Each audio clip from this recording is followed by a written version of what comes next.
glory forever and ever. Can I ask you all to remain standing for a minute's silence in respect to the late Councillor Christine Aykroyd, who sadly passed away on the 13th of March.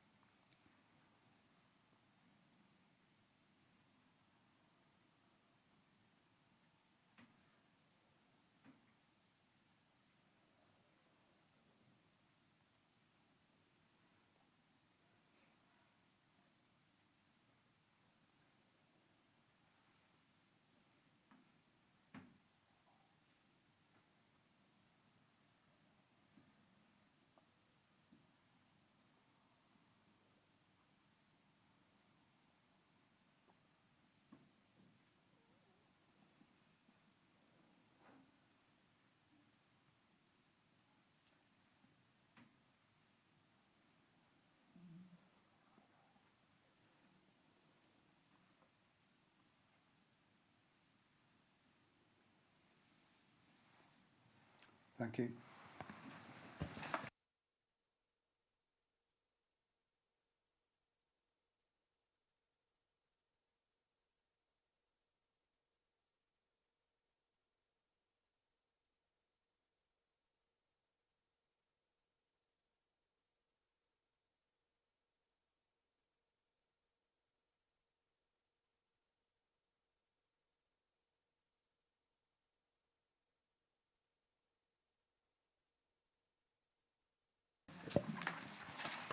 Agenda item 1, declarations of interest. Do any members have any personal or prejudicial interest to declare?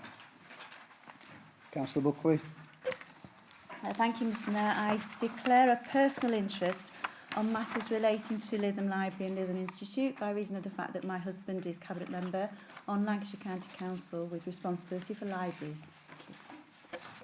Thank you. Anybody else?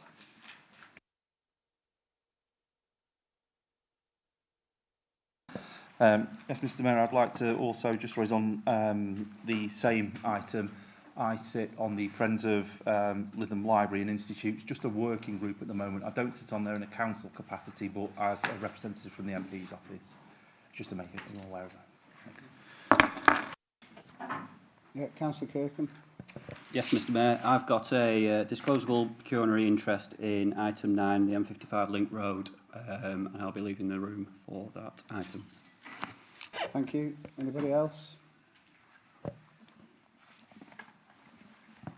Agenda item 2, confirmation of minutes. I will propose from the Chair that the minutes of the meeting held on the 5th of March 2019 be confirmed as a correct record.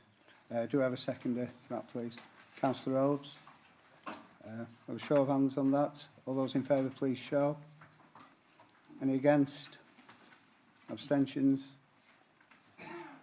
Councillor Neal. It's clearly carried. Thank you. Agenda item 3, Mayor's announcements. Since the last meeting, we've had the Mayor's Charity Ball. I'd just like to thank everybody who donated prizes for the raffle and items for the silent auction. It was a very enjoyable evening, very successful. I think we raised around about £6,000 on the night. So once again, thank you to everybody who helped. No other announcements. So agenda item 4, Chief Executive's Communications. Chief Exec, do you have any communications to report? Thank you, Mr Mayor. Just one communication. This meeting marks the end of a 4-year term of office.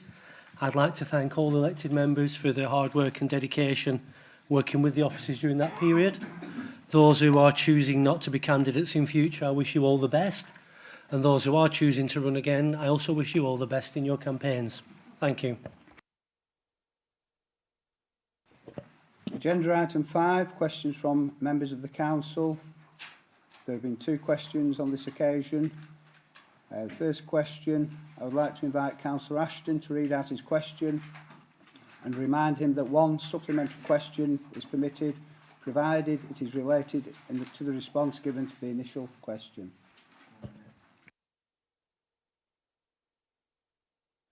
My question is, does Councillor Oates receive a special responsibility allowance, and if so, how much is it? Thank you. Councillor Buckley, I believe you're going to respond. Thank you very much, Mr Mayor. Yes, Councillor Oates receives an allowance as leader of the independent group of £32 per member, which totals £416 for 13 members. It is paid annually. Thank you. Thank you. Councillor Ashton, do you have a supplementary question? Mr Mayor.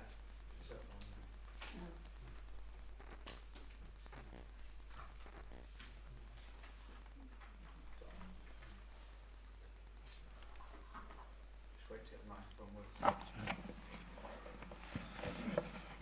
Mr Mayor, will you agree with me that it's regrettable that Councillor Rhodes misled the council at the last council meeting in stating that she did not receive an allowance for her position as leader of the opposition? Thank you, Mr Mayor. No, I won't agree with you, Councillor Ashton, because I don't believe that's what she said. Councillor Rhodes? Point of order, Mr Mayor. Mr Mayor, as a Point of matter order, of Mr. Mayor. personal explanation. Point of order, Mr Mayor. Yeah. Point of order. Yes, Councillor Buckley. Thank you very much. If Councillor Rose is trying to raise a point of personal explanation, this was a direct question and answer, a question put to Council. Councillor Rose has not made a statement within a debate. It's not, in my position, a matter for a personal explanation, because it's not something that is being clarified in this debate. Thank you, Mr Mayor. Thank you. I think just to put an end to this, I think the point is that Councillor Rose at the last meeting did not say she was leader of the opposition. She's the leader of the independent group. There is a difference. Councillor Rose? The only person misleading the council is Councillor Ashton this evening, because I actually have exactly what he said at the last meeting, and he referred to me receiving an allowance as a leader of the opposition. I stated that I do not receive an allowance as a leader of the opposition, and that was what I stated, and nor do I receive an allowance as a leader of the opposition. I haven't tried to mislead the council in any shape, way or form. Thank you. This isn't an item for debate. We've had the question, we've had it answered. So can we move on, please? Question 2. I'd like to invite Councillor Silverwood to read out her question. Remind her that a supplementary question is permitted, provided it is related to the response given to the initial question. Thank you. Thank you, Mr Mayor. My question tonight: is it the case that an eminent charity law barrister has provided her professional opinion that Lytham Institute is not owned by the council but is held, like Lowther Gardens, on charitable trusts? Is it also the case that the Charity Commission, on seeing the barrister's legal opinion, has written to the council advising us of our responsibilities as trustee of the Lytham Institute? And if these are the case, will the council now register Lytham Institute with the Charity Commission, or will we wait for the Attorney General, he of the infamous codpiece, to prosecute the council for its failure to do so? Councillor Fazackley, I believe you're going to respond to the question. Thank you, Mr Mayor. This council has previously been advised that council does not support the opinion that Lytham Institute was held on trust. I can confirm that an unsolicited council's opinion was recently received from a third party, and the Charity Commission made an inquiry about the council response to this. The council has sought a further council's opinion in the light of that correspondence. We will carefully consider the further advice of council when it is received and take any further action in the light of that advice.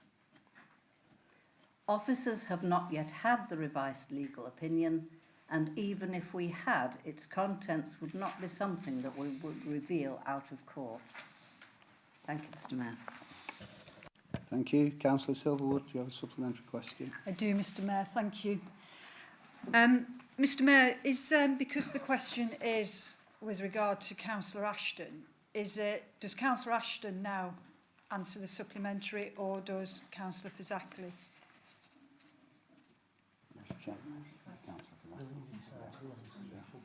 Well, the supplementary as well. She decides who answers. Councillor Fazackley decides who answers the supplementary. That's absolutely fine.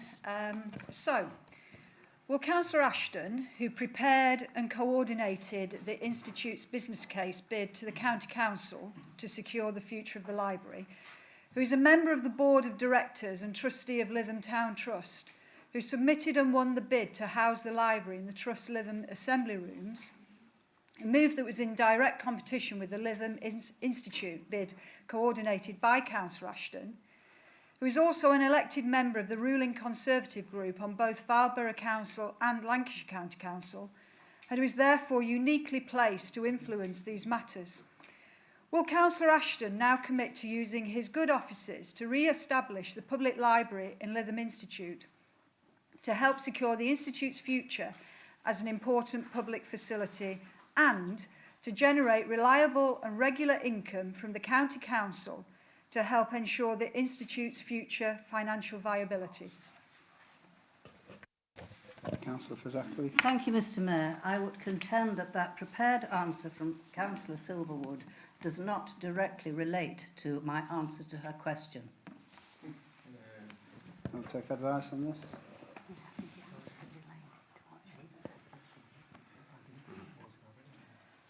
How can it be? She's written it.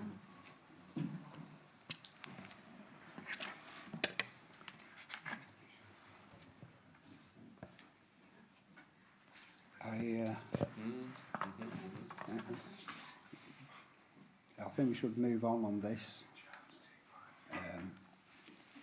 It's not directly related. That's fine, Mr Mayor. No, thank you. Thank you, Yeah. Mr Mayor. Thank you. Thank you. I could answer it, but I'm... Moving on, agenda item 6, questions from members of the public. There's been one question on this occasion. I'd like to invite Mr Turner to read out his question and remind him that a supplementary question is permitted, provided it is related to the response given to the initial question. Thank you. Will the council do everything in their power to return Lytham Library? Can I just ask you to come to the front, then we can all hear. I'm sorry.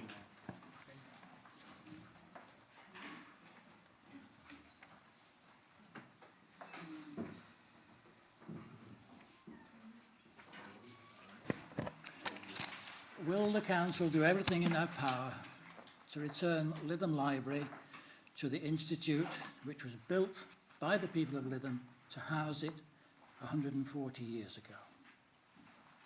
Thank you. I have a supplementary question depending on the answer I get to that. The question. What the question, Mr Mayor? The question has to be as worded. So, well, is it? Yeah. Sorry, I understood that somebody would read that out. Go on. All right, I shall read it out. That's Yeah. the instructions I got. Yeah, the question is, recent legal opinion says that Fylde Borough is holding Lytham Institute on trust and they should register it with the Charity Commission. Is the council now going to do everything in its power to ensure that the library is reopened in its rightful home there? Thank you. Councillor Fazackley, I believe you're going to answer the question. Yes, Mr Mayor, thank you. The Council has previously been advised by Council that it does not support the belief that Lytham Institute was held on trust. We will carefully consider further advice from our own Council when it is received and take any appropriate action in the light of that advice. Any proposal to reopen a library service at the Institute would be a matter for Lancashire County Council. Mr Turner, do you have a supplementary question? Yes, I do. On the strength that the County Council have a right to move the library out of the Institute, but they don't have a right to move it into the assembly rooms without Fylde Council's agreement.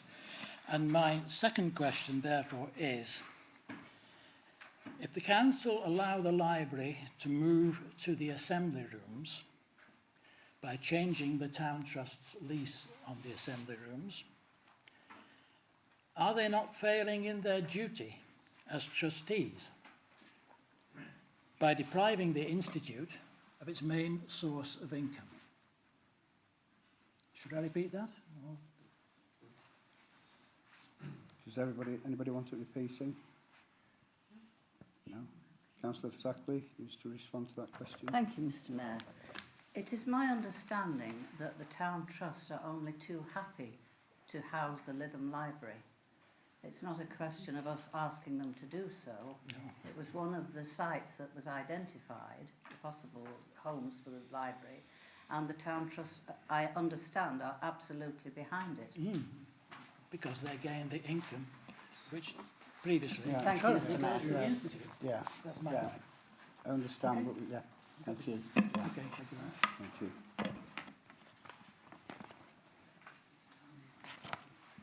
Agenda item 7, notice of motion.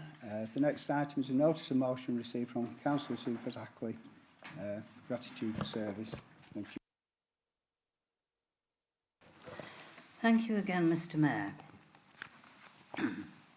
As this is the last council meeting before the election, I would like to place on record our gratitude for the service, commitment and dedication of members who are not seeking re-election.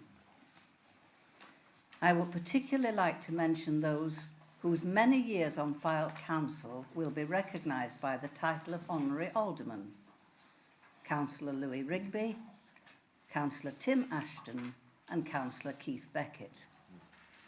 They will all be missed by those they have faithfully represented and by their colleagues on the council. If I could just say, Mr Mayor, how nice it is to see Councillor Beckett back with us this evening. Thank you. Thank you. Councillor Buckley, I believe you want to say. Yes, I'm very happy to second the proposal. Thank you. Councillor Rhodes has indicated she'd like to speak. I should like to join Councillor Fazackley in thanking Councillor Lewis Rigby and Councillor Keith Beckett for their many years of service to this council.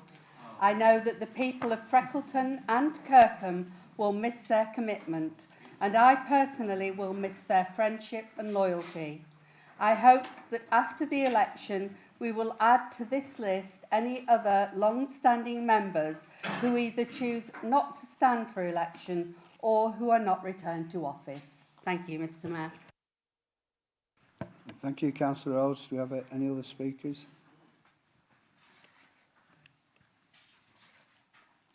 No. Put that to the vote. All those in favour, please show. Any against? Abstentions? Councillor Mulholland. It's clearly carried. Thank you. Councillor Ashton.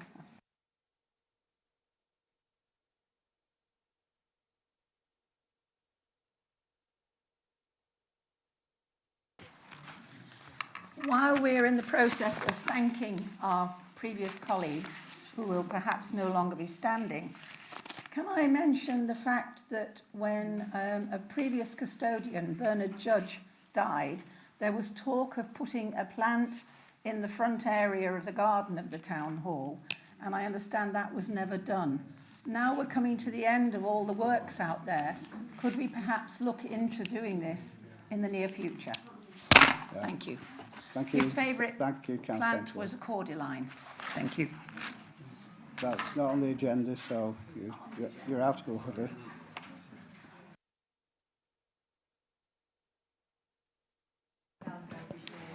Agenda item 8, notice of motion, Lytham Institute. The next item is a notice of motion received from Councillor Tim Ashton. Can I ask you to speak, Councillor Ashton?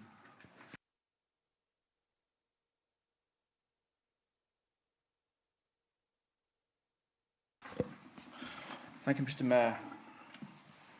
I'll read out my notice of motion. Following legal advice obtained by the Lytham St Anne's Civic Society regarding the charitable status of the Lytham Institute, stating that Council's opinion is that the building is still subject to the charitable trust created by the 1917 deeds of assignment, the Council are to work with partners including local groups, businesses and other interested parties to ensure that community use is retained within the building. Mr Mayor, I do have a seconder in Councillor Ray Thomas. Mr Mayor, I'd like to second that proposition and reserve the right to speak. Thank you, Mr Mayor.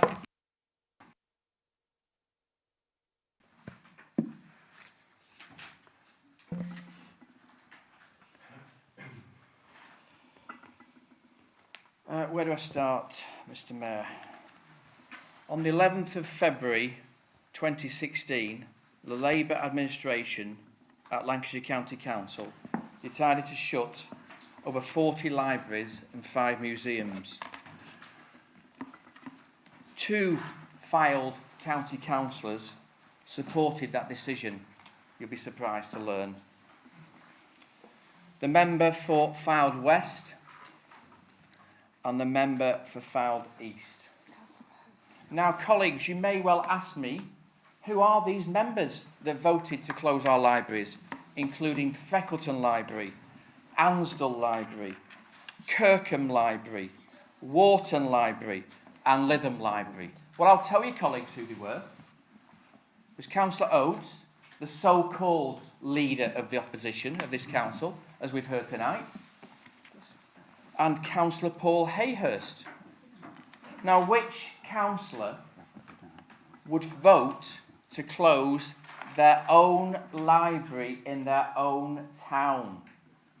I'll tell you who, councillors. Councillor Oates, the so-called leader of the opposition of this council. Councillor Oates and Councillor Hayhurst should hang their heads in shame after supporting the Labour administration. But don't worry, there's good news on the horizon.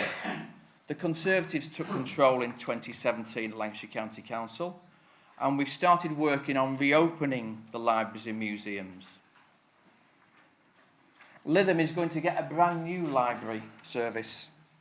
It's going to be open 34 hours a week. The County Council has costed the option of keeping the library in the Institute versus the Assembly Rooms, and it seems, according to Lancashire County Council's figures, that it's going to cost less than 50% of the running cost to put it in the Assembly Rooms compared with the Institute. Those are the County Council's figures, colleagues, not mine. So turning to Lytham Institute. The Institute was paid for, built and used by the community, and it should continue to do so. This sort of project that I'm proposing is not unprecedented. The Assembly Rooms was once part of Lytham Baths building, and a partnership was formed between Ashworth Builders, the Fylde Council and Lytham Town Trust. A £400,000 grant was given to the Town Trust to create what is now the Assembly Rooms. This is a community facility subsidised by business use in the same building. So what am I proposing and how do we achieve this? Fylde Borough Council should work with Lytham Town Trust and the Friends Group to make the business plan that was presented to Lancashire County Council a reality. A business plan that was presented some months ago to the Cabinet of the County Council. Incidentally, a business plan that was not supported by neither Councillor Bamforth or Councillor Lloyd at that time, which I was very, very sorry about. In fact, I go far to say as we were hostile towards that business plan. This was a business plan that gave mixed community use and business use hand in hand, one supporting each other. As a council, we can no longer hide behind the LCC's user rights agreement, where we're awaiting the County Council to withdraw that user right. We all know, and we have to accept, that the new library service will go ahead in the Assembly Rooms. Lytham Town Trust and the Friends Group are ready and waiting to take the building on and work with the council to achieve this. Just some facts for you, colleagues. Currently, it costs £35,000 a year in the revenue budget to run the institute. But that doesn't take into account the £20,000 that Lancashire County Council subsidises that building. So actually, we're looking at over £55,000 per year to run the institute. And what we're offering in this partnership is to save the council at least £55,000 per year.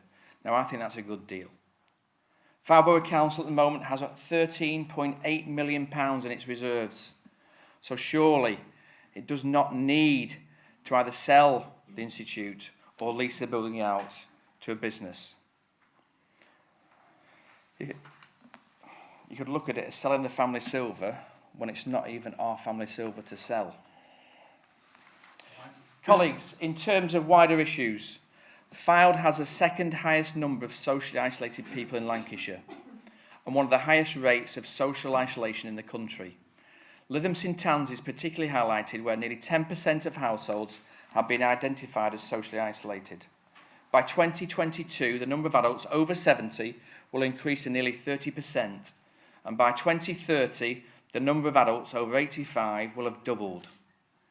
Of Fylde adults aged 18 to 64 claiming disability allowance, 32% have mental and behavioural disorders. Colleagues, the list goes on and on. We have a duty to maintain our community buildings for the use of these very needy people. This isn't just about the people of Lytham, it's about the wider area. So colleagues, just to recap, the community are willing to run the Institute in partnership with businesses to support the running costs as and when necessary. Lytham Town Trust have a track record of running community assets, and they are leading the latest proposal. This will result in saving in the Fylde's revenue budget, and this is not unprecedented, as the Assembly Rooms was created in a similar way. The building belongs to the community, it was paid for and built by them, and it should continue to be run by them too. Thank you, Chairman. Thank you, Councillor Ashton. I'm a bit bemused too by your notice of motion. The first, well, I can't call it a sentence because it isn't a sentence. And the second part is a statement, the council are to work. Now, a notice of motion is when you give notice of a motion that you wish to bring, and it should be, I propose that, and I propose that, and then the council are to work. I mean, it should be worded, I propose that the council should work. Anyway, we're not going to dwell on that. We've got other speakers on this. Councillor Lloyd.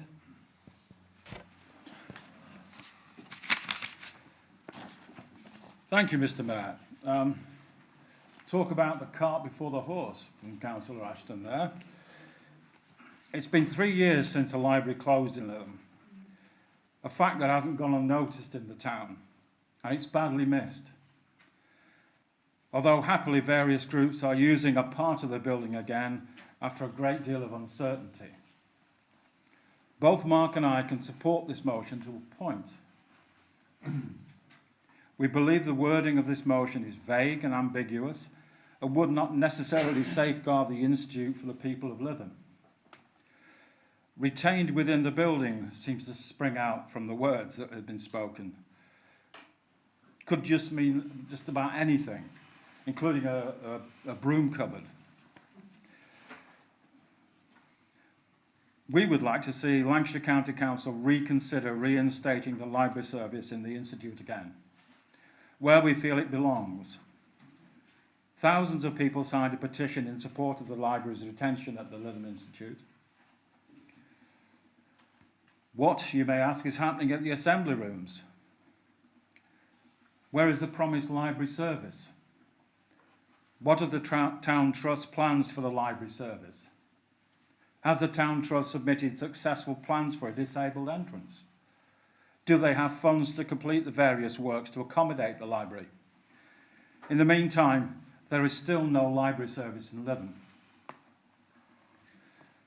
The new findings undertaken on behalf of the Civic Society seem to point to the Lytham Institute not being owned by Fylborough Council.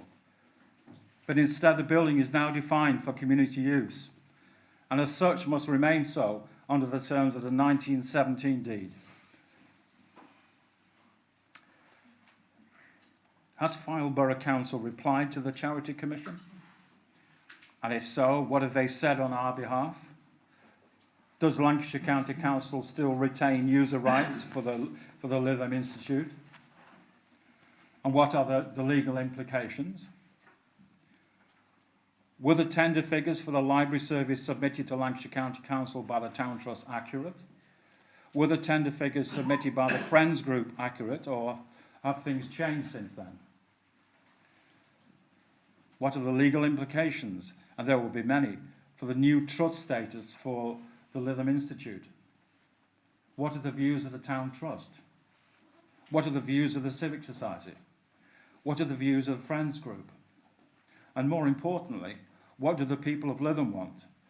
The people who initially paid for this building. Fellow councillors, you have been asked to support a motion on a topic that many of you are not familiar with, and to a large extent are not in the possession of the full facts. It would make sense to collate all these facts and anomalies together so that councillors can make informed decisions. Over the last 4 years, and if not longer, there have been no debates at committee level about the future of the Institute, or indeed the library service as a whole, despite all the public unrest. In the terms and references in the Constitution, number 13 states to consider any management issues arising in relation to land or property within the remit of the committee. There are definitely issues here. Term 5 in the Constitution, the references, talks about policies relating to arts, culture and heritage, and I believe there are issues there as well. There is, therefore, a raft of information that needs to be collated by officers so that councillors can freely debate and decide what is best for the building and the people of Lytham. So I'd like to put forward an amendment, Mr. Mayor, that would take Alderman Ashton's motion a step further. Yes. So that the council officers can be tasked with collating all this information and answering a lot of unanswered questions, and bringing this information to members through the Tourism and Leisure Committee. And Mr. Mayor, if I may read out the amendment. There is a moment.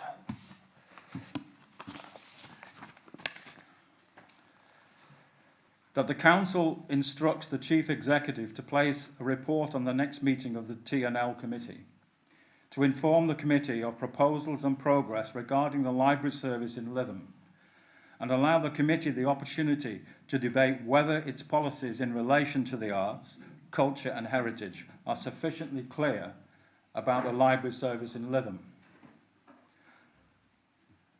And also to consider any management issues arising in relation to the Institute and the assembly rooms.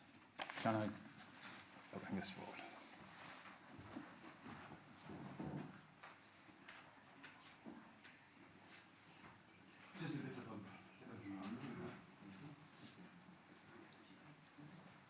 Do we have a second with that motion, Councillor Rhodes?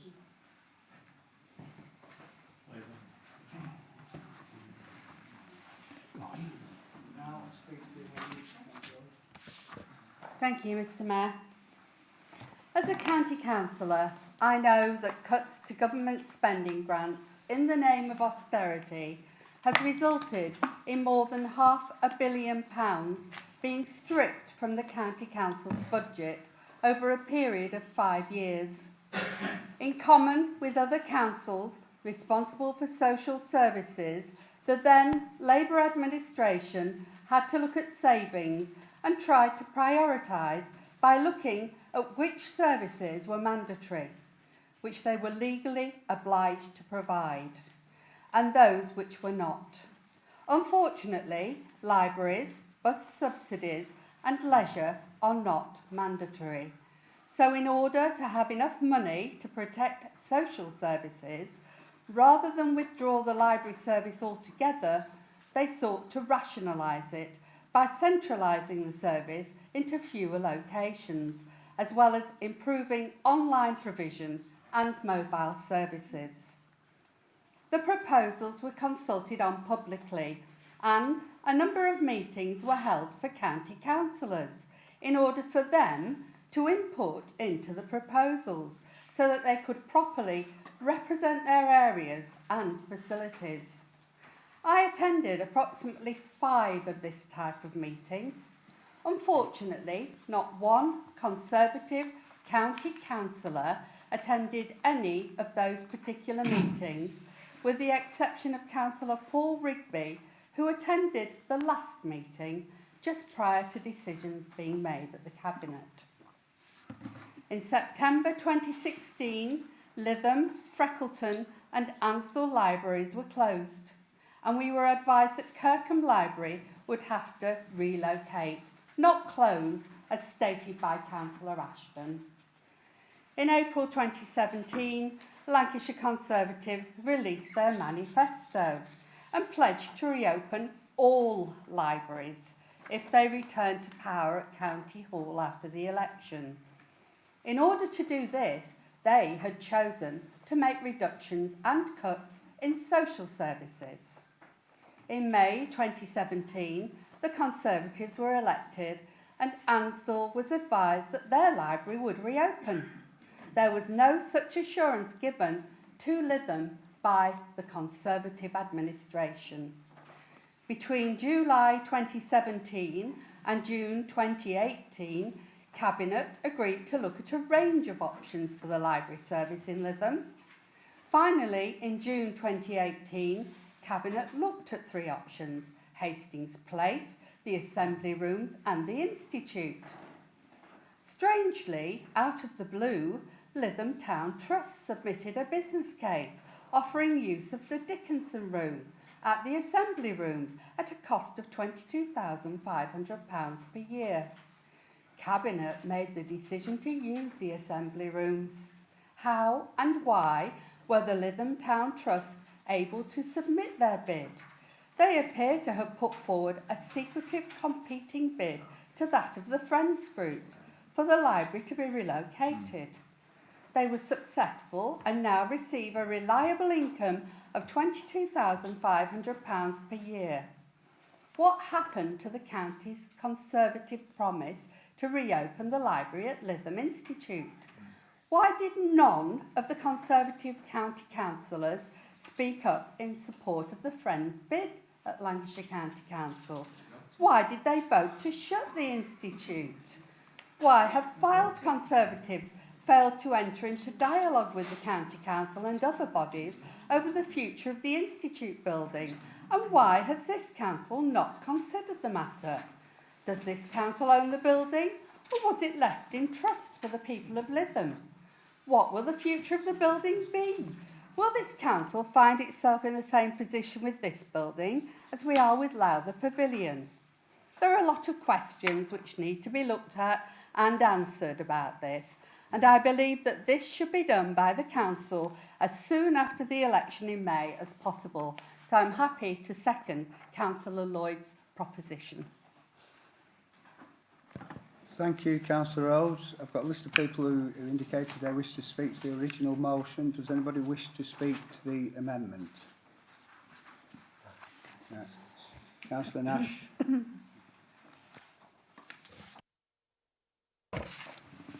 Thank you, Mr. Mayor. Recently, I was delighted as a county councillor to reopen St Anne's Library.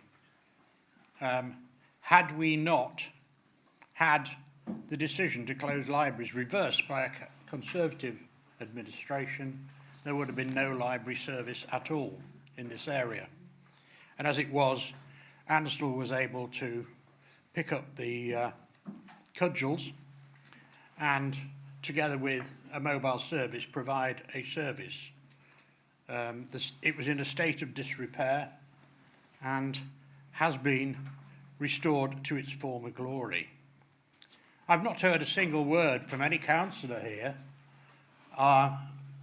thanking anybody for restoring a library service or promising to restore a library service throughout Fylde.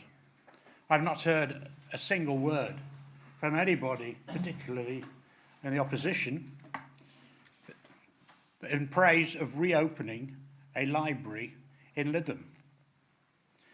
We are promised, and I speak with my colleagues there, that a library will open in Lytham, and that should be a cause for gratitude. However, this motion is trying to get us to agree something that Fylde Council is powerless to do. The only people who can run the library service and have the library service is Lancashire County Council. So to make a motion asking our committees to make a decision about something that is a county council matter is irrelevant. Yes, this council can influence what goes on at Lancashire County Council. No, this council cannot demand nor say that a library should be put here, there or anywhere. And I know that my colleague County Councillor Peter Buckley has carried out extensive studies and extensive consultation before deciding on where the Lytham Library should be. And I hope that in the not too distant future there will be a library in Lytham and that the library service will be restored. What is done with Lytham Institute is a separate matter. So I oppose this amendment. Thank you, Mr. Mayor. Thank you, Councillor Nash. The amendment does not seek to reopen the library in a particular place. All it does is ask that the Chief Exec places a report before the next T&L committee to give the committee the opportunity to debate whether its policies in relation to the arts, culture and heritage are sufficiently clear about the library service in Lytham. That's a different issue to what you're saying. Councillor Silverwood. Thank you, Mr. Mayor. Most of the members know that I earn my living working with authors, and I frequently have conversations with children's authors who say that the closure of libraries has impacted severely on children's literacy levels and their love of reading. Lytham Library is in limbo, but the proposed reopening in the assembly rooms with the reduction of footage can only impact negatively on the service and offer to the users. We all know that it was a powerful pledge in the Tories' manifesto and undoubtedly influenced many residents in the way in which they voted in their eagerness to see their local library reopened or preserved. I have read acres of material on the future of Lytham Library and know that the work the Friends of Lytham Library will have undertaken when completing their business plan for LCC will have been onerous, time-consuming and at times stressful. Liz and I worked on Kirkham's bid when LCC proposed to relocate Kirkham's library. We had to jump through many hoops to convince LCC that our plans for the building were sustainable and for the good of the community. Despite all the work, it came to nothing, as the decision was made to keep the library in its existing building. I'm very happy with that decision, but there's obviously no consistency with the decisions Lancashire County Council are making. Keep Kirkham where it is, but relocate Lythams. Why accept a proposal from the Town Trust without consulting with the Friends Group? When the running costs for the Institute building were apportioned between Fylde and LCC on a percentage occupancy basis, was it a level playing field? Fylde were receiving £45,000 per annum from LCC for the Institute. So will the rent for a library at the Assembly Rooms now go to the Town Trust and not Fylde? But tonight is about the notice of motion and the future of the Institute. Councillor Ashton is stating that legal advice from an eminent charity law barrister means that the Institute is not owned by the council, but like Lowther Gardens, is held on charitable trust. Surely this council is not considering in the future, sometime after the election perhaps, disposing of the building now that the library is no longer in situ.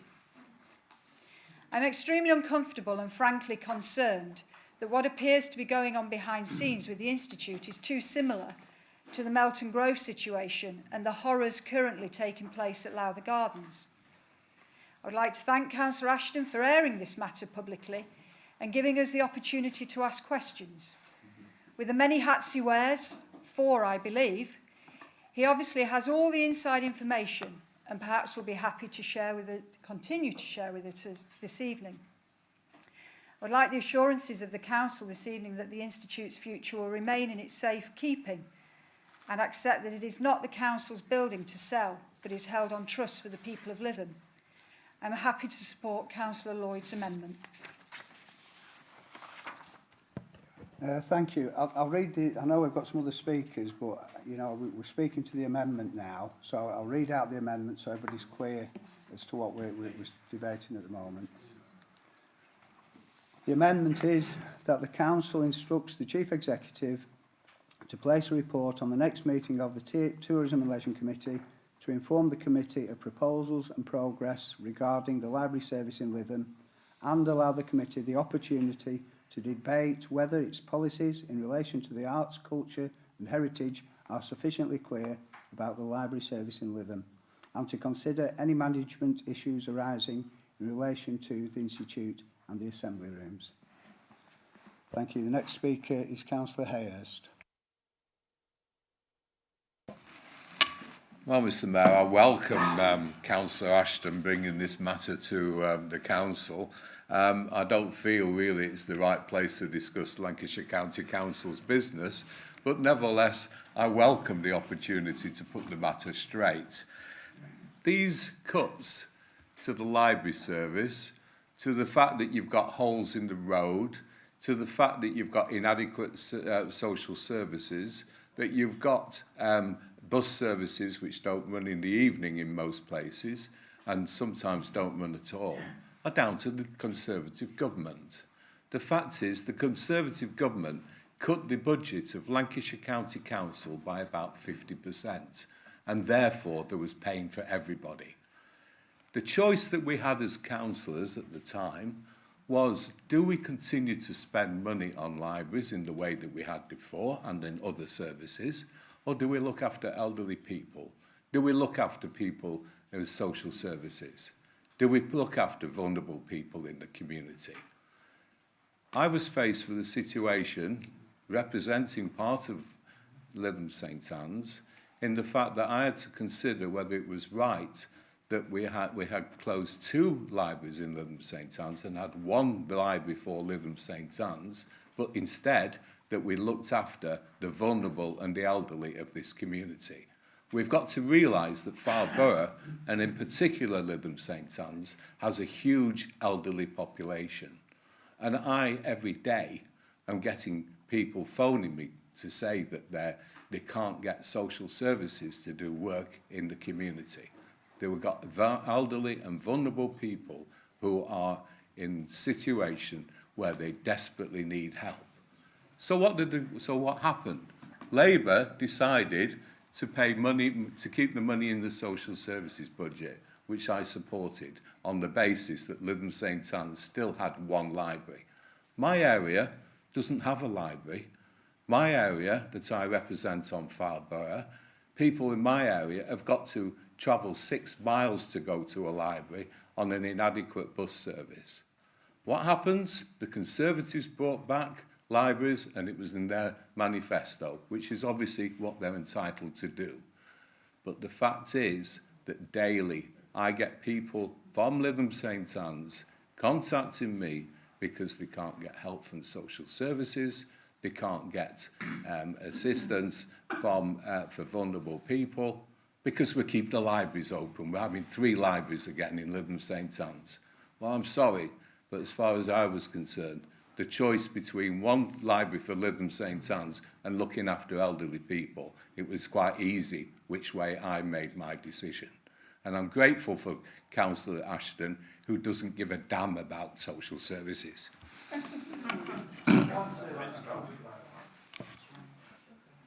Councillor Redcliffe.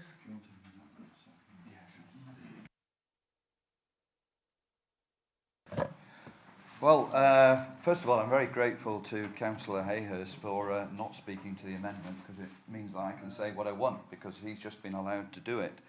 So that's the first point I'd want to make. I was very worried that my comments weren't going to be tight enough and tied to this amendment, but actually listening to Councillor Hayhurst, lambast the whole austerity programme, well, that's his right, but you'll have to indulge me in a few comments, I think. One of the only reasons we're having this particular debate and discussion at the moment, let's remember this, is that, yes, of course, difficult choices when it comes to councils responding to spending cuts. But the reality of this particular situation is we wouldn't be talking about many local libraries at all if the Labour administration was still in power. And I can actually speak from personal experience because I was very much part of a campaign to retain a library in Ansdell. And thanks to the Conservatives, we've got one, a flourishing one, that is well supported by the local community. But I remember distinctly going to committee at County Hall and saying to the members there, look, I'm not coming here saying this is difficult, this is an easy situation to manage. I didn't say to the Labour members that this was an easy choice to make. What I did say, however, was where is your rationale? Where is the protocol around how you've made your decisions? Because I can't see one. Yes, there were talks and discussions and references to deprivation indexes and things like this. But actually, one of the most effective, efficient and sustainable libraries in Lancashire, Ansdell, was shut, despite all the evidence pointing towards a healthy future. So forgive me, Councillor Hayhurst and other people, I lost a lot of confidence, not so much in the decisions that were being made, but the basis on which those decisions were being made. The evidence, the rationale, the logic behind it. It seemed to me at times that decisions were made and then they looked around for some justification rather than consulting communities and actually saying, let's look at your library, let's look at how you're working, let's see how effective this library base is, and then deciding on the most effective libraries. It just seemed to be mathematical. We're going to close you and we'll come up with the reasons why later, but not now. I'm speaking as an Ansdell councillor, and I have to say that we never had a library that closed because of other reasons, operational reasons, St Anne's, etc. We were always kept open. We never closed. So we didn't have to start up again. That I was very grateful for. But I'll tell you what, the mere prospect of losing the one community hub building that we already had in a small urban village type of community, it would have destroyed that community. And these are the words I used to the people considering these decisions. Now, I'm not somebody that's going to say they didn't listen because they went a different way to the way I went. They didn't listen. They did listen. I tell you what, they listened and then put it all to one side and discounted it. So the only reason we're having this conversation now, and it's not that I don't understand the passionate debate about housing a particular library in the Institute and it going to the assembly rooms. Of course, people care passionately about buildings of note and significance. And I do understand why people get very, very upset at decisions like this. But I go back to my original point. The Conservatives came in and said they would reopen the libraries. That's exactly what they've done or are about to do. We wouldn't even be having this debate now in Lytham because the library would have been shut. They're empty buildings. That would have been it. The communities that we're talking about wouldn't have had a library facility to avail themselves of. So we have to be real. We have to be realistic. And we have to understand where we are. So I'm going to finish now before I get told to anyway. But I feel that if others can indulge, I can too. Thank you. Thank you, Councillor Redcliffe. I think it was Councillor Nash that strayed from the point of the amendment initially, so I've given everybody leeway. Can I ask Councillor Mulholland to speak, please? Thank you, Mr. Mayor. I wasn't sure I was in the right building or on the right item on the agenda for a while there. I thought it was me that was going a bit potty. I'm going to speak for the amendment, not because I like the amendment, it's simply because I don't really like the notice of motion, because quite honestly, well, I don't really understand it, for one thing, because it's just two statements. There seem to be two statements there. They've been put together by Councillor Ashton, and I'm sure somebody must have noticed that I abstained on the previous item because of Councillor Ashton's name being attached to it. I didn't quite want to make it as obvious as Councillor Rhodes, but basically that was my reason. I mean, I've served 27, 28 years as a councillor with Councillor Ashton, and at times it's been painful. He has truly deserved his nickname. And the first 8 years, of course, he was a hung council. And Tim never seemed to get over that. He seemed to spend the following 18 and 19 years being bitter and twisted and vindictive. So the notice of motion, I haven't got a clue what he's really on about. Obviously, the word library isn't in there anyway, so there's been a lot of debate about something that, you know, I don't know why. But it just seems to me that Tim's on his way out. I don't know if this is a last-minute attempt to get something decided on, but I don't get the rush. I don't get why there is a rush. I don't, in fact, quite know what he's asking us to decide, because his notice of motion is framed in a way that makes two statements. So I don't know what the group have decided, if they have decided. I hope they haven't, because I hope this is not political. But I would just ask that we really just go with the idea that this comes back to a former committee of Farnborough Council for debate, some structured debate, some information, and that it's taken forward in a sensible way. I mean, you know, I will fully support whatever is best for Lytham, whatever is best for the community, providing I get some common sense, logical arguments put in front of me. And I'm sure that whether I'm here or not, whoever is here, whichever councillors have become elected, I think it's their right to make those decisions. So I would basically just ask that we don't, well, like as I said, I don't know what we're supposed to be supporting the notice of motion. I'll support the fact that there are two statements on a piece of paper, and that's all I can support. But anything that is suggesting that this comes back to us in another form with more information, that I will support. Thank you, Mr. Mayor. Thank you, Councillor Mulholland. Councillor Fazakerley. Thank you, Mr. Mayor. I have an amendment myself, and I don't know if this is the right time at which to put this new amendment, as we already have other amendments. Yes? Well, we've got to deal with Councillor Lloyd's amendment first. Yeah. Then so you can speak to Councillor Lloyd's amendment, we'll take a vote on that, and if you've got further amendments, then you can speak. Well, I have a further amendment, so I won't speak on Councillor Lloyd's amendment. Yes? We'll carry on with the mayor. Yeah. Thank you, Mr. Mayor.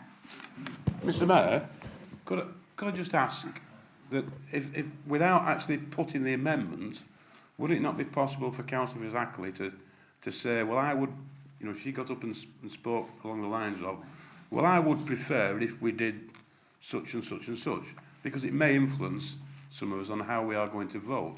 Maybe she could give us a flavour of what her amendment's going to be. We have one amendment on the table at the moment. We've got to deal with that. I'll take notice of Councillor Fazakerley giving notice that she wishes to make an amendment, but we've got to deal with the amendment that's on the table first. So, do we have any other speakers on Councillor Lloyd's amendment? We'll take a vote on that. I'll read it out again so everybody's sure on what we're voting. That the Council instructs the Chief Executive to place a report on the next meeting of the Tourism and Leisure Committee to inform the committee of proposals and progress regarding the library service in Lytham, and allow the committee the opportunity to debate whether its policies in relation to the arts, culture and heritage are sufficiently clear about the library service in Lytham, and to consider any management issues arising in relation to the Institute and the Assembly Rooms. No further speakers. We'll take a vote on the amendment. All those in favour of the amendment, please show.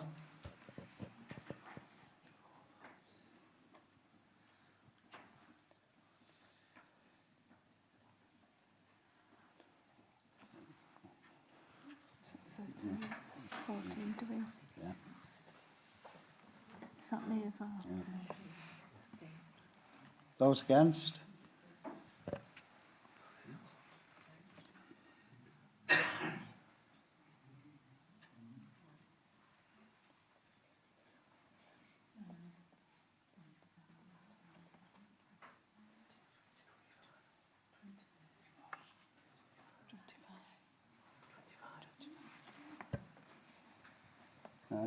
The votes are 16 for the amendment, 25 against the amendment, so the amendment is lost. So we're back to the substantive motion. Councillor Fazakerley, do you wish to propose an amendment? I do. Thank you, Mr. Mayor. My amendment is this. The legal advice has been obtained by the Lytham St Anne's Civic Society regarding the charitable status of the Lytham Institute, stating that Council's opinion is that the building is still subject to the charitable trusts created by the 1917 Deed of Assignment. Once the County Council's user rights are withdrawn, the Council will consult with all interested parties regarding the building's future. This will mean considering all possible options, including community use for the Institute, and will include community engagement and consideration of the proposals that had been presented to the County Council as part of a detailed costed options appraisal. Mr. Mayor, when the County Council decided that the library service would be moved from Lytham Institute, representations were made by various community groups asking that the Institute would be utilised in future as a community hub. File's response to this was, and still is, that when the user rights have been withdrawn, the future of the Institute will be discussed. As I wrote in an email to the chairman of the Friends of the Library last August, once we know what LCC intends to do regarding the user rights, we will be further considering the future of the building in consultation with all interested parties, including the Civic Society and the Friends of Lytham Library and Institute. Once notification is received, the Council will then agree a notice period. It is this that will trigger consultation and engagement. The requirement under legislation to deliver best value will mean that all possible options will be given consideration without prejudice. And as you will appreciate, the decision on the future use of the Institute must be made through an open and transparent process. This will mean that all interested parties have equal opportunity to outline their business case through an agreed procedure, similar to the exercise with the Scruples site. Mr. Mayor, voting for the amendment this evening, my amendment this evening, is the only right and proper way forward, leaving options open for discussion of the future of the Institute when the user rights have been withdrawn. And Mr. Mayor, I have a seconder in Councillor Small. Thank you. Thank you, Mr. Mayor. May I reserve the right to speak on that if necessary? Thank you. Do we have any speakers on Councillor Fazakerley's amendment? Councillor Silverwood. Thank you, Mr. Mayor. It's more questions, really, than anything that I'd like to ask Councillor Fazakerley to try and make sense of this amendment she's just put forward. So I've just scribbled a few notes. So Councillor Fazakerley is talking about the Lancashire County Council still having their user rights agreement with the Institute. So therefore, one question is, does that mean they're still making payments to Filed as part of the user agreement? Is it the case that LCC now have a contractual agreement with the Town Trust for the relocation of the library to the assembly rooms?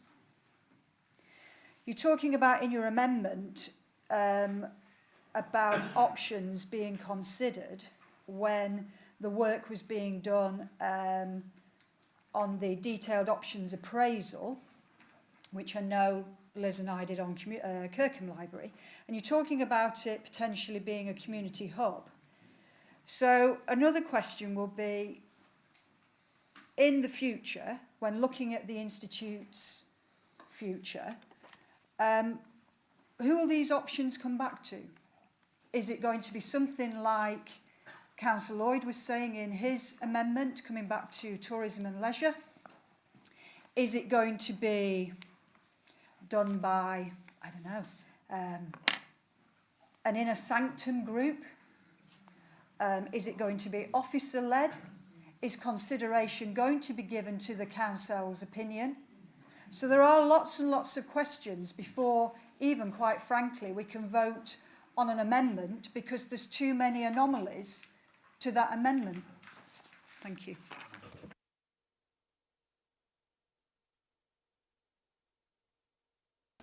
Do we have any more speakers on this? Yeah, I just feel that, as with the previous part, we just haven't had enough information, and that's why I went with the previous amendment, because that was bringing full information back to this council. I'm unsure on this amendment how much information is going to come back to this council and how much input we're going to have on what's going on, because I think we've been starved of information all the way along, and I would like to be assured that this is given a full airing at this council, as well as full consultation throughout all the groups in Lytham. Councillor Lloyd. Thank you, Mr Mayor. Just a short one, this. I would like to ask Councillor Fazakerley. Oh, sorry, I should stand up. Yeah, I'm still in committee. Yeah, I would just like to ask Councillor Fazakerley if she's any idea of when the user rights will end from Lancashire County Council, and will this come before the T&L committee for discussion?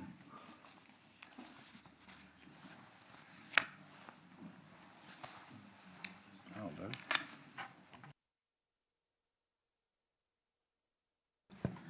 Councillor Rhodes. Thank you, Mr Mayor. Well, what worries me about this is whether it's kicking the can down the road, because there are so many imponderables connected to this. I just want a reassurance tonight that all the detail will come back to council as soon as possible, because my understanding is that Lancashire County Council have made an agreement with Lytham Town Trust to use the assembly rooms, and they're going to pay those people £22,500 a year. So anything that goes on at the Institute is now going to be lacking in funding from the County Council. And those sorts of questions arise in my mind, and I do believe we do need a lot of information. I am very sorry we didn't go with the first amendment, because that would have given us the answers to the questions. And I would welcome Councillor Fazakerley agreeing to information coming back to this council in the very near future. I think it's absolutely essential we have more information. Do we have any other speakers? If you remember my... Oh. If you just hang on, Councillor Ashton. If you remember my very first council meeting when I said that the proposer of an amendment is speaking to the main motion and can speak again. So, Councillor Fazackley, you can speak again if you wish to answer those questions. If you don't, there's no necessity for you to do so. Thank you for the opportunity to answer. As far, looking down the list of the questions, as far as payments to file from LCC are concerned, they are continuing. The agreement with LCC, it has not been finalised as yet. The information will come back to the council, and I would think that it will be debated through several committees, debated and discussed, including TNL, and I would have thought Finance and Democracy, before it finally lands on full council. The user rights, I don't know when they are ending. I don't think it will be too long, but I don't have an actual timescale for that. Everything that from here on in will be in accordance with the Constitution, I can assure members of that, and the decisions will be fully discussed by those of us who will be re-elected in May. Thank you, Mr. Mayor. Thank you. Councillor Small, you reserve the right to speak. Yes, thank you, Mr. Mayor. Scoring either. But let's just go back over this, because I think this is fairly straightforward. I'm standing to second this amendment to this motion, as I feel it clarifies the council's position regarding the institute better than the original and better than the amendments that have gone before. This amendment is not intended to inhibit groups or individuals looking at the future of the institute. It is to ensure its future. As has been pointed out, there will be widespread consultation with all interested parties regarding the institution's future. We shall look at all options for the use of the institute, and that's been said time and time tonight. Now, I actually think the future's an exciting one for Lytham. Sorry, I actually didn't realise the mic hadn't been on, but hopefully everybody could hear me. you might have been delighted it wasn't on, but anyway. The future is an exciting one for Lytham, as it will enjoy a full county-run library opening for 34 hours a week, and this fulfils the pledges and work undertaken by both county and local councillors to overturn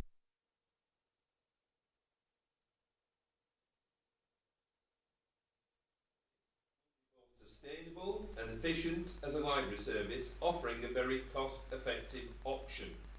Now, I believe this is in the very best interest and best solution, and a great deal for the people of Lytham. And I am confident that in the very near future, Lytham will enjoy both an excellent new library facility and an institute that is active in community engagement. I would therefore ask you to support this amendment that is in the best interest of retaining Lytham Institute for extended community use, and I would urge you to get behind this amendment. Thank you, Mr. Mayor. I think the mic went off of its own accord, actually, so... Probably scared. Yeah. Can we have the amendment read out again, please, Mr. Mayor? Councillor Ashton, do you wish to sum up? Thank you, Mr. Mayor. Well, first of all, can I say how gutted I am that Councillor Mulholland and Councillor Rhodes aren't supporting me becoming an honorary alderman. Really upset about that, I am. This is the first and last tonight. It's my last council meeting, but it's the first time I've heard Councillor Rhodes actually support something that's happening in Lytham, because normally she's only actually interested in anything happening in Kirkham. So it's a first. Let's hope we see more of it.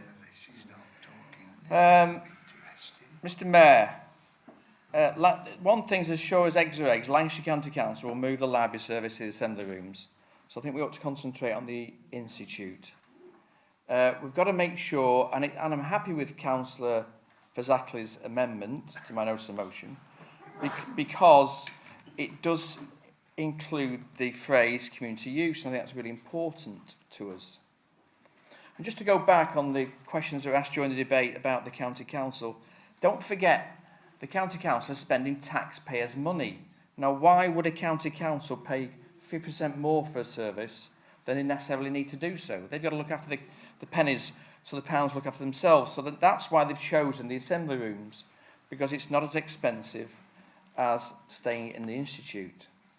And I really do think it was rich of Councillor Rhodes and Councillor Hayhurst to justify their decision to close the libraries in Fylde. As I said before, they should hold their heads down in shame. Talking about the bid that was put into the County Council, it was myself, Councillor Dixon, Councillor Anthony, Councillor Thomas, local business owners and members of the Friends Group who wrote the business plan in the boardroom at Lytham Hall to submit to the County Council. Lots of people were involved in writing that bid, and that's the bid that should be looked at again. Now, Councillor Rhodes has not only misled the council at the last council meeting, but she's actually misleading the electorate as well at the ballot box, because 95% of the votes of the County Council, Councillor Rhodes and Councillor Hayhurst vote with Labour. They are Labour councillors, but they dress up as independents. That's the truth of the matter. The truth hurts, doesn't it? The truth hurts. Oh, yes, it does. Councillor Ashton. And you know what? Councillor Ashton. Councillor Ashton. The truth hurts. Can I ask you to stick to summing up on the amendments, please? So, what the sad part about this, colleagues, is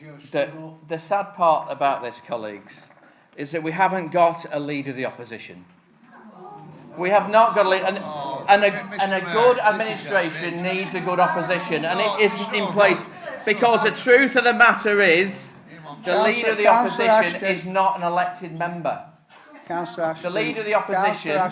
Councillor Ashton, can I ask you to stick to summing up on the amendments? I am summing up on the amendment. No, you're straying from the point. Thank you. They don't like the truth. That's the problem. It hurts, doesn't it? It hurts. The true leader of the opposition is a failed park superintendent who edits a website. We all know about it. That's who the leader of the opposition is. Councillor Ashton, can I ask you? I will take legal action on this if he doesn't shut up.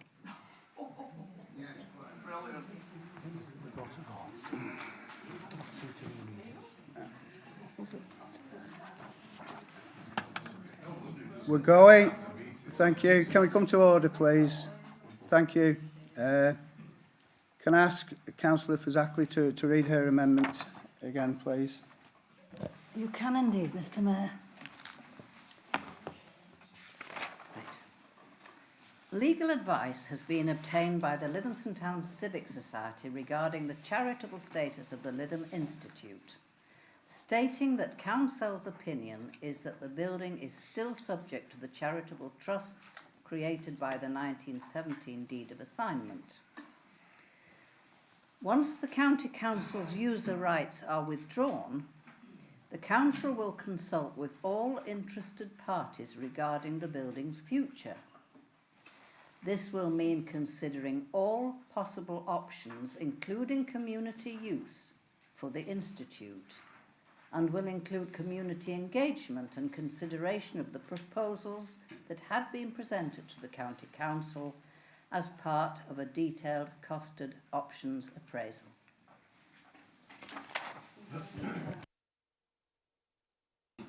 Thank you. We're taking a vote on that amendment. Can we have a recorded vote, please, Mr. Mayor? Do I have 5 people? Yeah, it's a recorded vote. Thank you.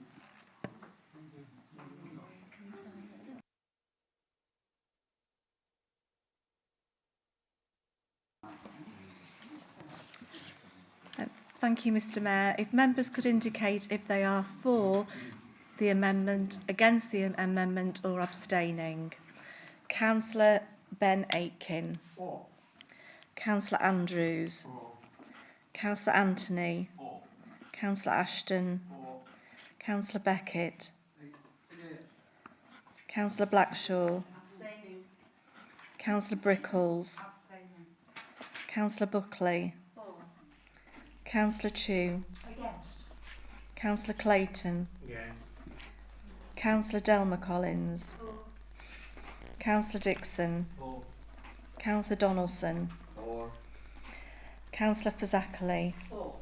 Councillor Ford. For. Councillor Green. For.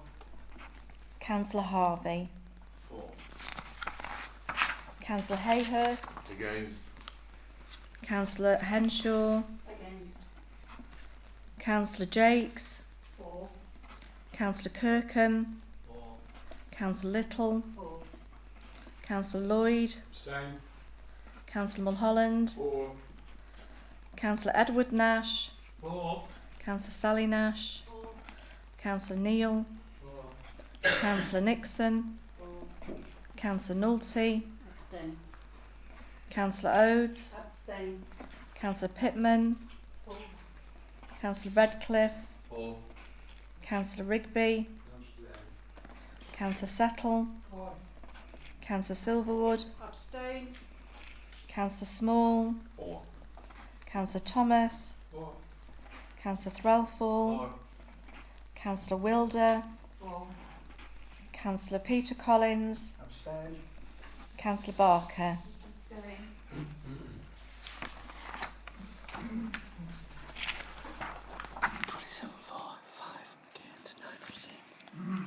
Mr Mayor, the amendment is carried with 27 for, 5 against and 9 abstaining. So that now becomes a substantive motion.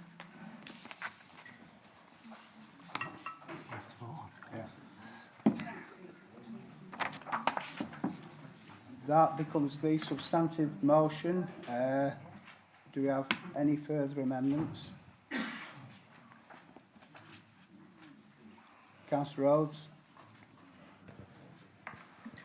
If we could add that to Councillor Fazakerley's amendment that it will come back to council at the earliest possible time, I personally could support it. Do you have a seconder? Councillor Nulty. Do we have any speakers on this amendment? We'll go for a vote on this amendment. All those in favour, please show.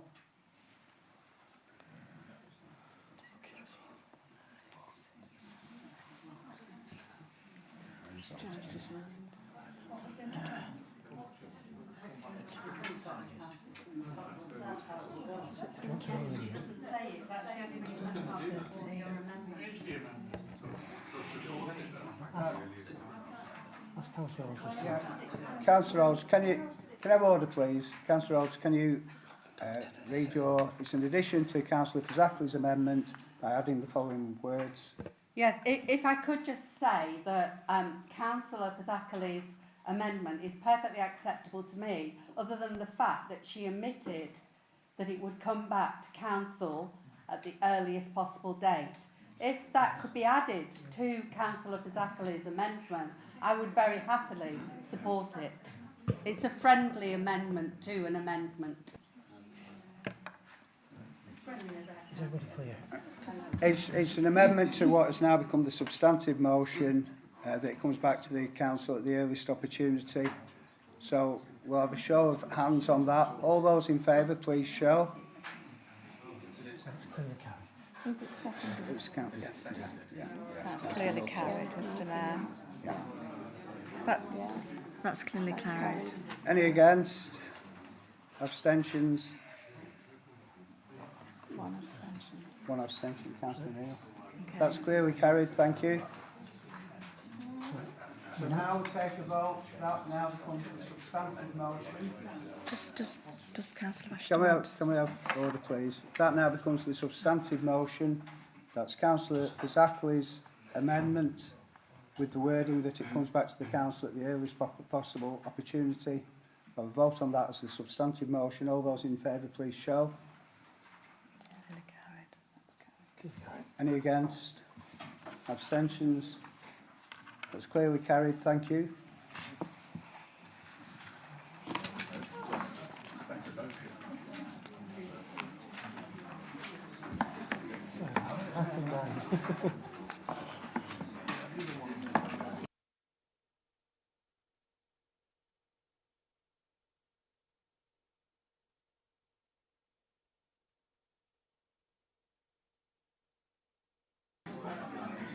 Yeah.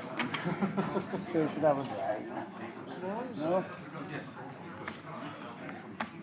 We'll give them 2 minutes. There's a few. Well, we'll have a break of 2 minutes, a comfort break. Thank you, Mr. Thank you.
Right. Okay, can we bring this meeting back to order, please? Can people take their seats again? Thank you.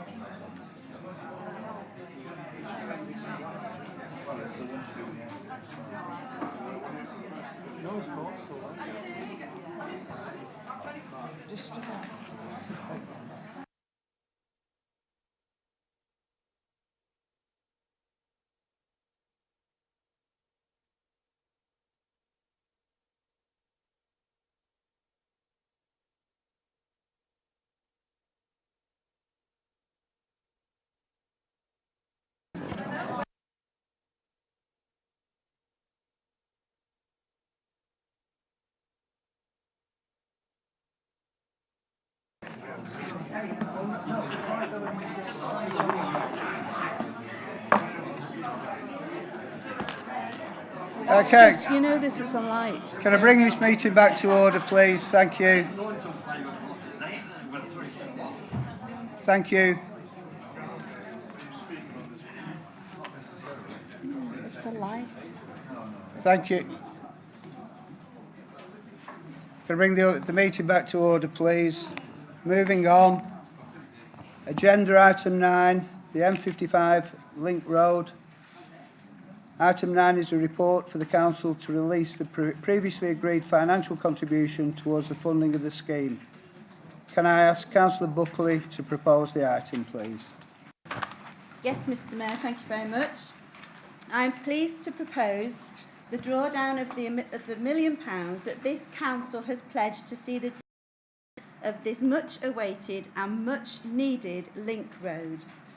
It was 2016 when we made the decision to contribute £1 million to the project, and in so doing we supported the economic needs of the borough and paved the way for match-funded projects that you can see in the report from Lancashire Enterprise Partnership, Highways England, Department for Transport, Homes and Communities Agency, and that's in addition to contributions from the developer and Lancashire County Council. The leader and I have been part of regular project meetings to see this road delivered, and we are now at the stage of pre-commencement works as Openreach are on site to redirect utilities. 2 different designs of the road were necessary due to land ownership issues, so that the landowner would not be able to thwart the build. The designs have been out to tender. Works are due to commence this summer, and the project is now at a critical stage with funders poised to release the money, each requiring confirmation from the other that payment is guaranteed. I cannot stress how important the delivery of this road is.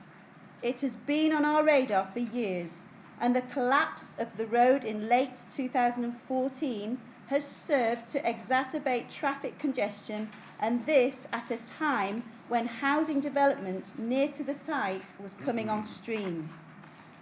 I often come across comment that the road was due to be rebuilt as part of the Cypress Point development many years ago, and somehow this was forgotten about or the commitment dodged.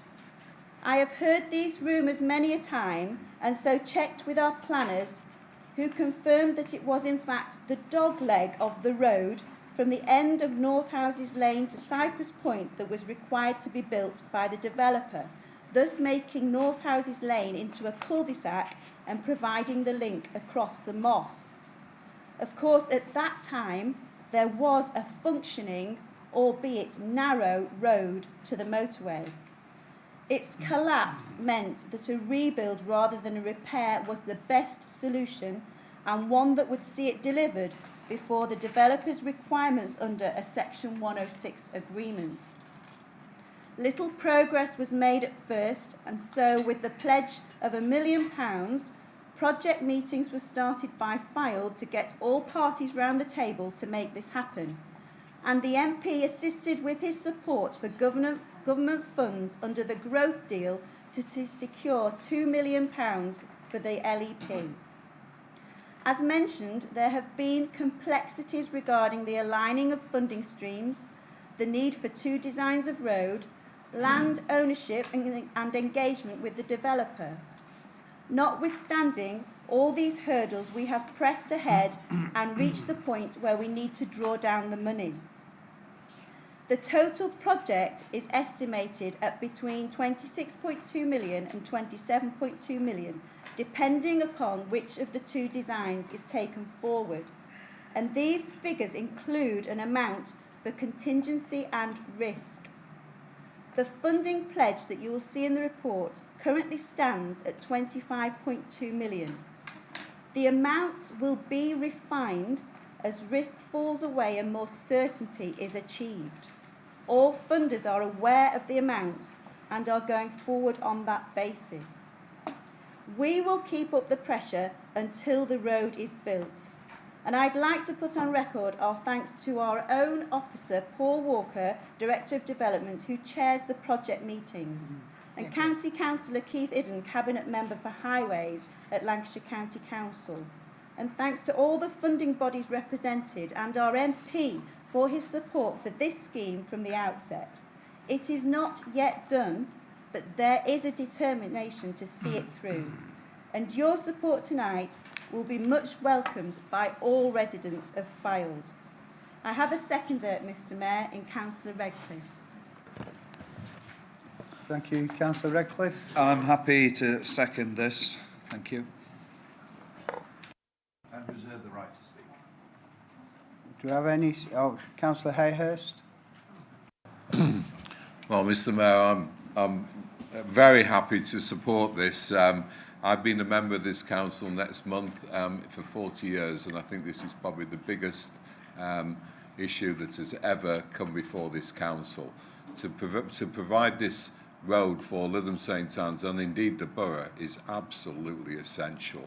The fact is that people these days in this borough spend hours queuing up every day on Queensway and on the on neighbouring roads, and we're also having to use places like Balham Road and Peel Road in order to get through to Lytham St Anne's. And we all know that the problem is that when there's an accident, the fact is people can't get out of this town. So I do think this is absolutely crucial, and I would hope everybody would support this tonight. I am a little bit concerned, though, on the fact that the press report the other day was seeming very, very positive, and let's hope, well, any progress is positive. But I am aware that the tenders have still not been returned for yet, and the fact is that we've all got to hope that there is not a big funding gap when those tenders are received.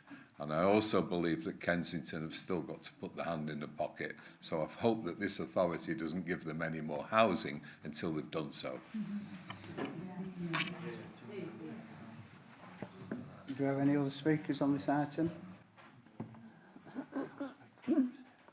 Councillor Redcliffe, you want to speak? Oh, I'd like to point out there's another M55 link road going from just past Clifton, the Lea Gate, up to the M55, New Junction 2, which I think will also be a benefit to people living in Freckleton, Wharton and as far as Lytham. I don't think the importance of that road can be underestimated. There was a legal challenge to it, and that's been addressed this week. So if no other speakers, we'll move to the vote. All those in favour, please show. Any against? Abstentions? Clearly carried. Thank you.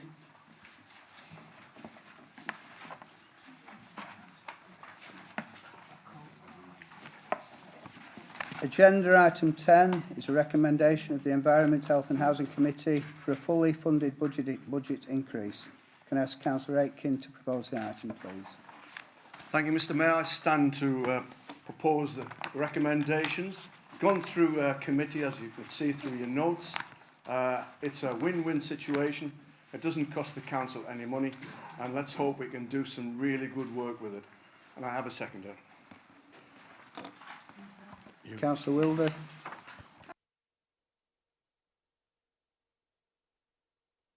Thank you. No, I've been away. Sorry about that. Thank you, Mr Mayor. And I'm very happy to accept it, second this. Okay. I didn't know that. Do we have any speakers on this item? No, we'll go straight to the vote. As per the order papers. All those in favour, please show. Any against? Abstentions? Clearly carried. Thank you.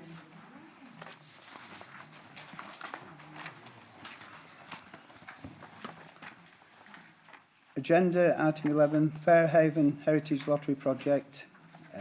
It's a recommendation of the Tourism and Leisure Committee for a fully funded budget increase. Can I ask Councillor Little to propose the item, please?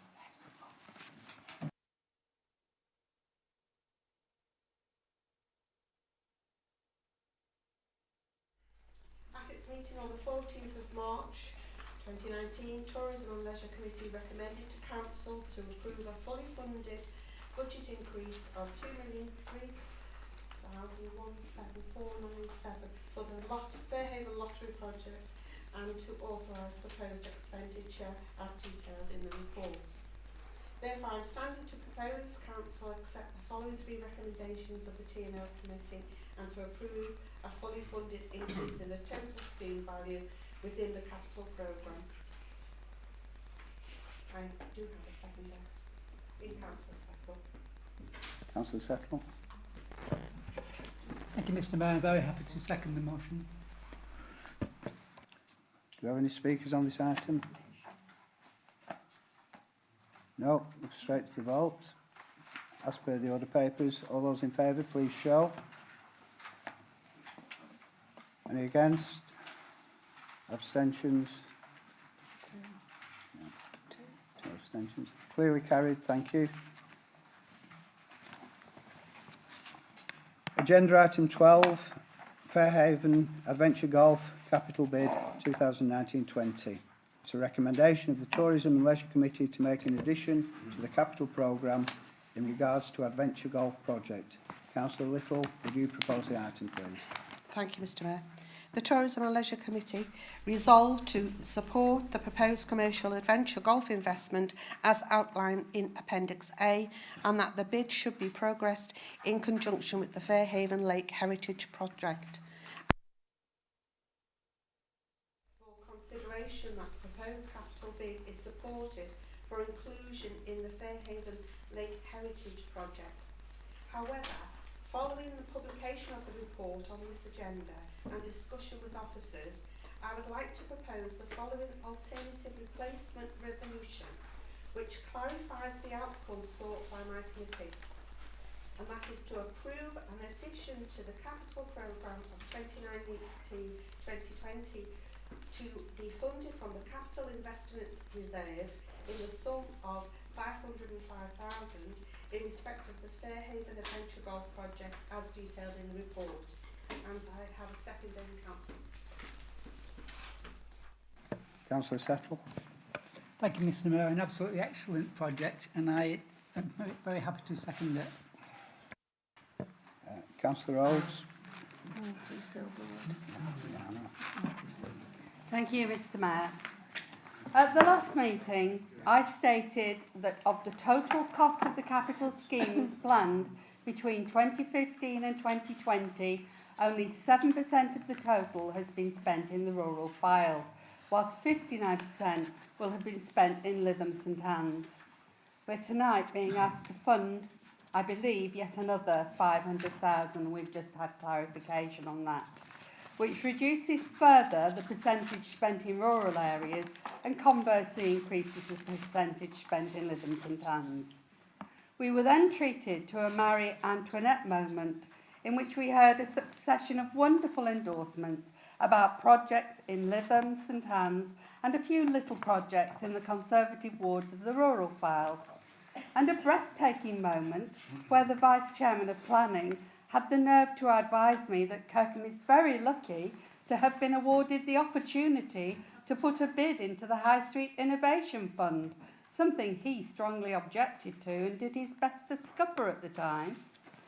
As we made quite clear at that meeting, bidding for capital schemes in the rural areas is made very difficult when we have such problems in getting schemes drawn up and costed by officers responsible for projects because they're too busy working on schemes in Lytham St Anne's. There is an apparent feeling that as the facilities in Lytham St Anne's belong to the council, whereas the facilities in the rural areas belong to parish councils, they are not a priority. I hope that in future these facts will be considered in order that schemes in the rural file will receive parity. Thank you. Councillor Nolte. Yeah, well, I was going to stand up and say I was shocked that there was no amount of money put against this. I can see why it wasn't put against it in our council papers, because obviously it's a huge amount of money again.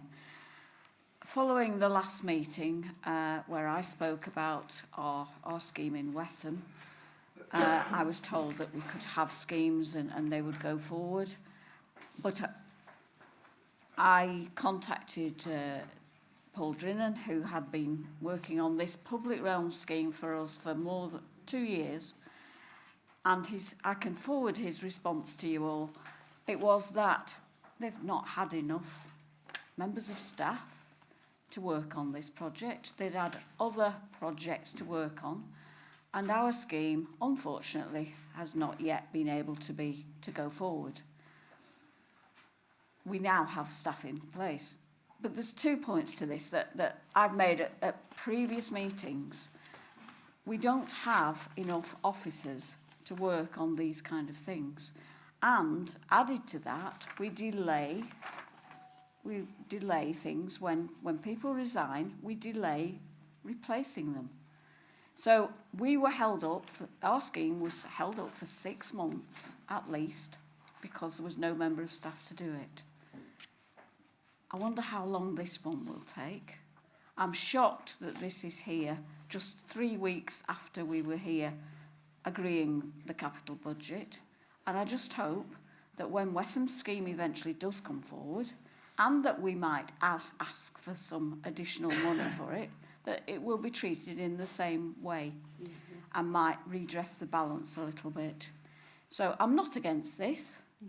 I think it's probably a good thing for the whole borough, but I'm shocked that it's here just 3 weeks after we've agreed a capital budget. So I hope you'll bear us in mind in the future, whether I'm here or not. Councillor Silverwood. Thank you, Mr Mayor. I'm also, I'll repeat a couple of the things that my colleague Councillor Nolte has said.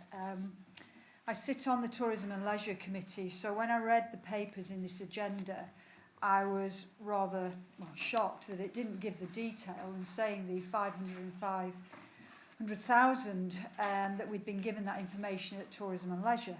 It also, in the T&L agenda, it was a 70-page item. 30 of those pages were taken up on consultation. That was on the barbecue one. What I am saying on this one, sorry, I'm getting ahead of myself. You know what's going to come on that one, don't you? You're primed now. So the point on this is, where was the consultation in the depth that was done with the barbecue one? And thank you for that. Scribbled notes.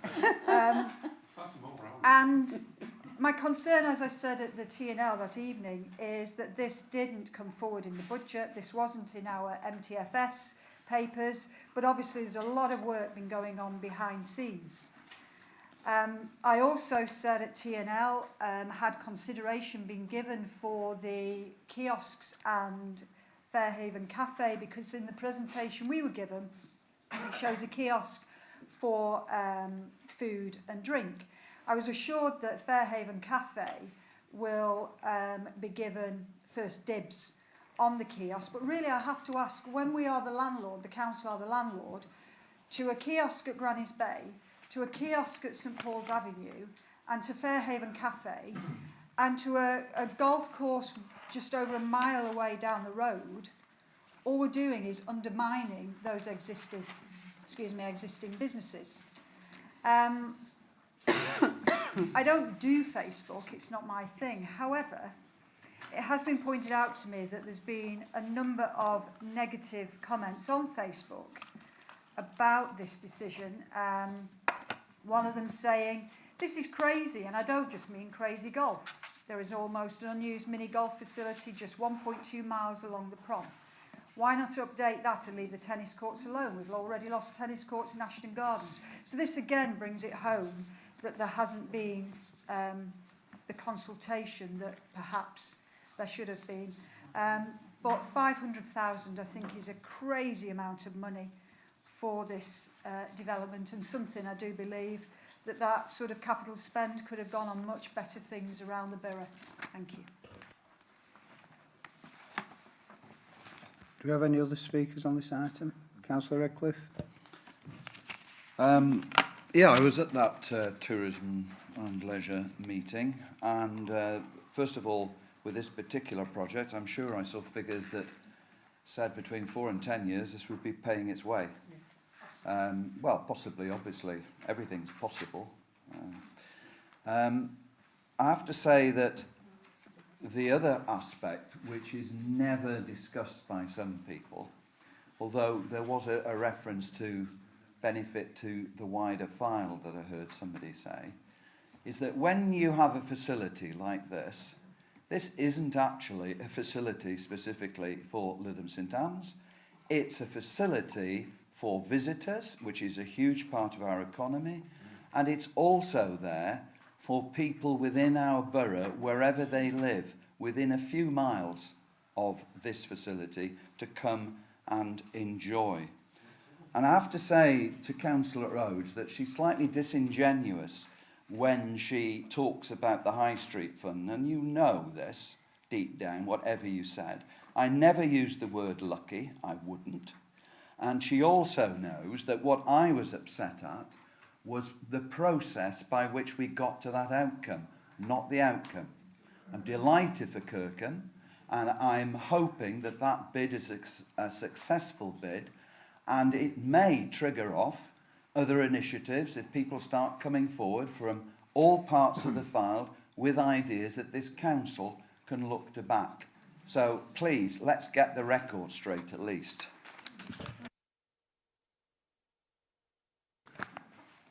Do we have any other speakers on this item? No, we'll go straight to the vote as per the order papers. All those in favour, please show. Against? Abstentions? It's clearly carried. Thank you.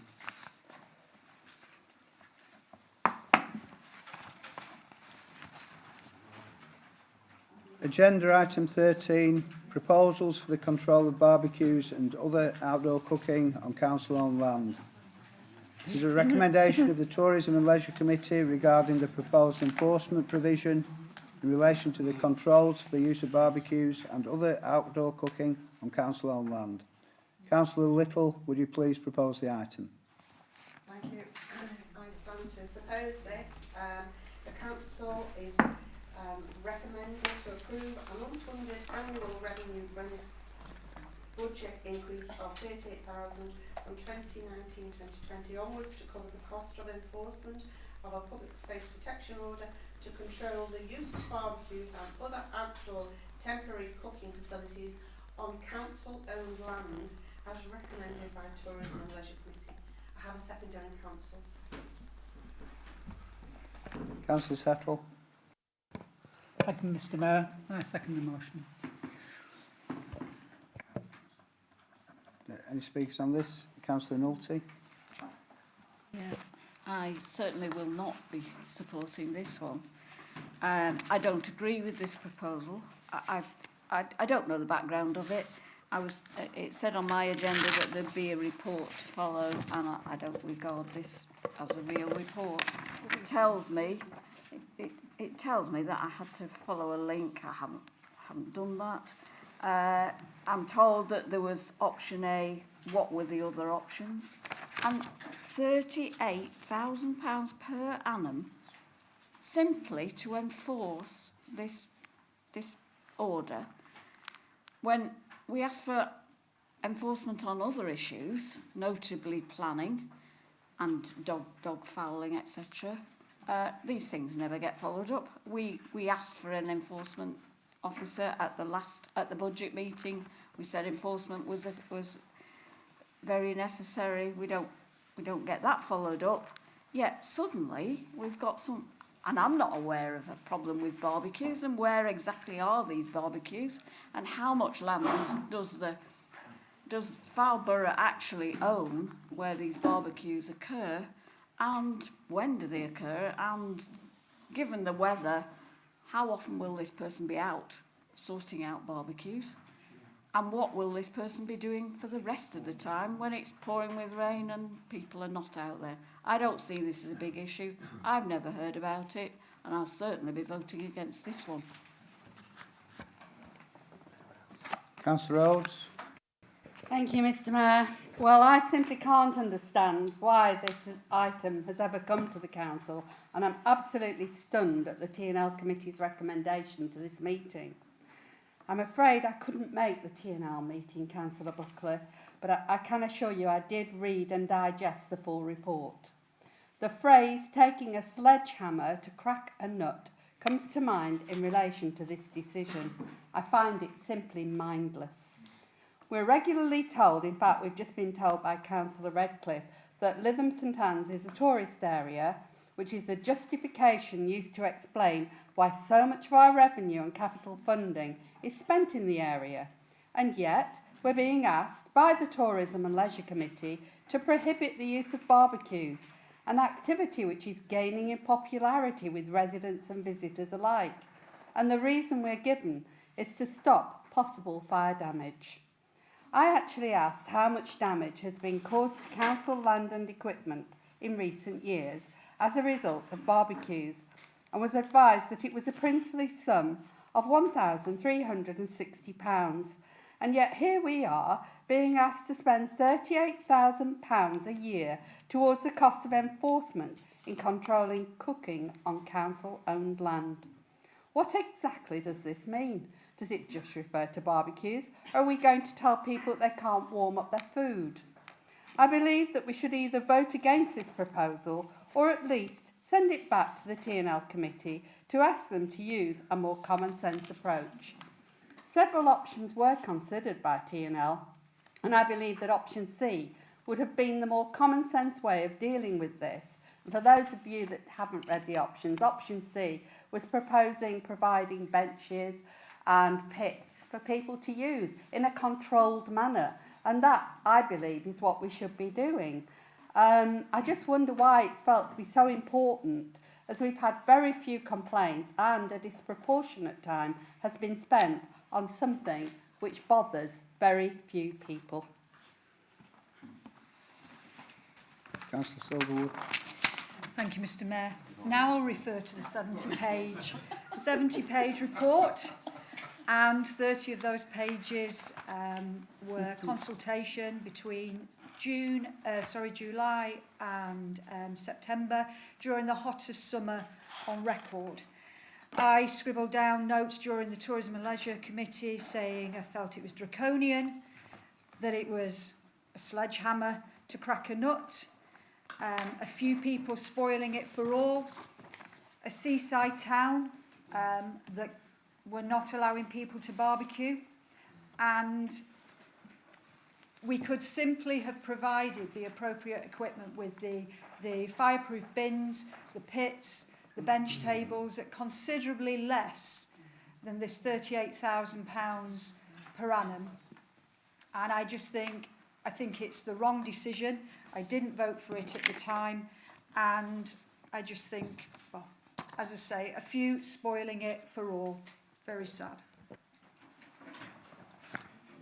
Any more speakers on this item? Councillor Buckley.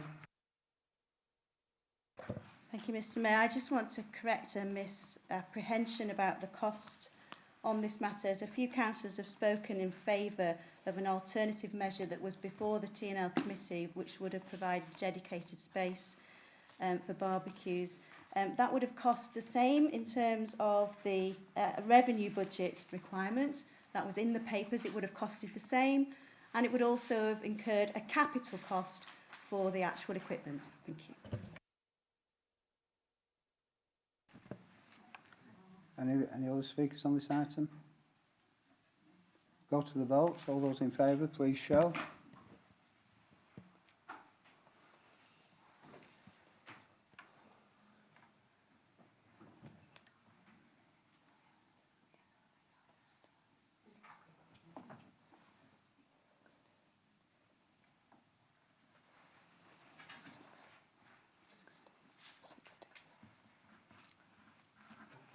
Yeah. Against?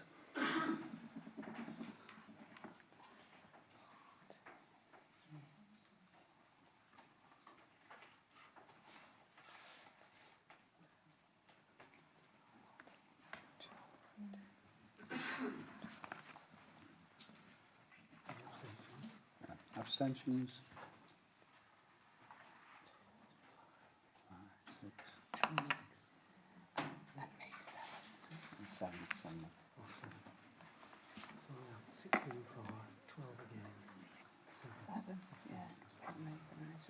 16 for, 12 against and 7 abstentions. That item was carried. Thank you.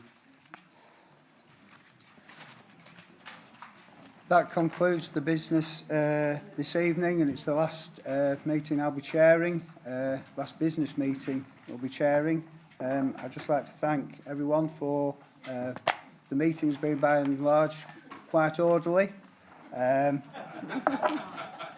I'd like to wish everyone good luck in the elections. Best wishes to those who won't be returning, in particular Councillor Beckett and Councillor Lou Rigby, who I sat next to in my very first meeting in the old council chamber 16 years ago. So, thank you very much. Please be standing.